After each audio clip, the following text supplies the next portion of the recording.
ബാറൂക്കിൻ്റെ പുസ്തകത്തിൽ നിന്നുള്ള വായന 1-ാം അധ്യായം 1 മുതൽ 13 വരെയുള്ള വചനങ്ങൾ. ഭാഗം 1. സ്വർഗീയ ജീവിതം പോലെയാകുന്നതിന് പ്രാർത്ഥിക്കുവിൻ. ബാബിലോണിലെ സമ്മേളനം. വചനം 1. നേരിയായുടെ പുത്രൻ ബാറൂഖ് ബാബിലോണിൽ വച്ച് എഴുതിയ ഗ്രന്ഥത്തിൻ്റെ ഉള്ളടക്കം. നേരിയ മാനസായുടെയും മാനേസയ സെദേക്കിയായുടെയും സെദേക്കിയ ഹസാദിയായുടെയും ഹസാദിയ ഹിൽക്കിയായുടെയും പുത്രനാണ്. 5-ാം വർഷം മാസത്തിൻ്റെ 7-ാം ദിവസം കൽദായർ ജെറൂസലേം പിടിച്ചടക്കി അഗ്നിക്ക് ഇരയാക്കിയപ്പോഴാണ് ഇത് എഴുതിയത്. യൂദ രാജാവായ യാഹോയാക്യാമിൻ്റെ പുത്രൻ യാക്കോനിയായും ഈ ഗ്രന്ഥം വായിച്ചു കേൾക്കാൻ എത്തിയ ജനവും കേൾക്കെ ബാറൂഖ് ഇത് വായിച്ചു.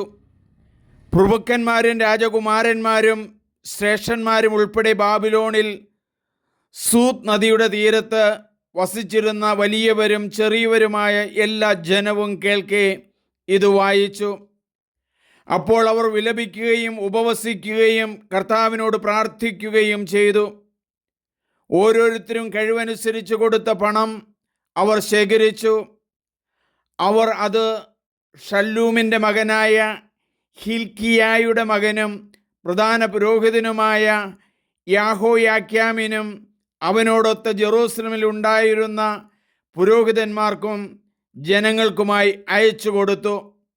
അതേസമയം ബാറൂഖ് സിവാൻ മാസം 10-ാം ദിവസം യൂദാദേശത്തേക്ക് തിരികെ കൊണ്ടുപോകാനായി ദേവാലയത്തിൽ നിന്നും കൊള്ള ചെയ്യപ്പെട്ട പാത്രങ്ങൾ എടുത്തു. യൂദാ രാജാവായ ജോസിയായുടെ മകൻ സെദേക്കിയ നിർമ്മിച്ച വെള്ളിപ്പാത്രങ്ങളായിരുന്നു അവ.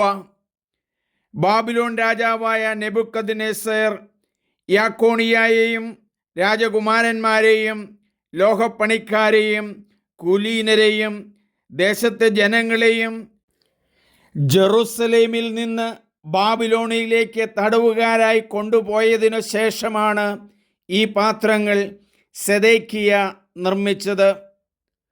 അവർ പറഞ്ഞു, ഇതോടൊപ്പം ഞങ്ങൾ നിനക്ക് പണവും അയക്കുന്നു. ഈ പണം കൊണ്ട് ദഹനബലിക്കും പാപപരിഹാര ബലിക്കും ധാന്യബലിക്കും വസ്തുക്കളും സുഗന്ധദ്രവ്യവും വാങ്ങി നമ്മുടെ ദൈവമായ കർത്താവിൻ്റെ ബലിപീഠത്തിൽ അർപ്പിക്കണം.